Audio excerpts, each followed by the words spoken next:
moa ve andro tokony ahafahana tonga dia mametraka an'le fiakarana hetra aloha zao satria mbola tsisy zavatra fiverenany atao hoe relance économique mihitsy. Za mino fa ary fantatro fa tsy misy mandat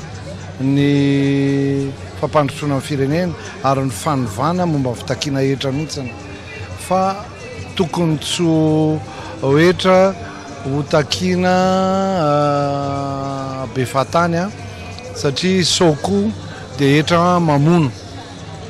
ny olona rehetra ary ihany koa tsy vitany hoe mamono fa mampirisika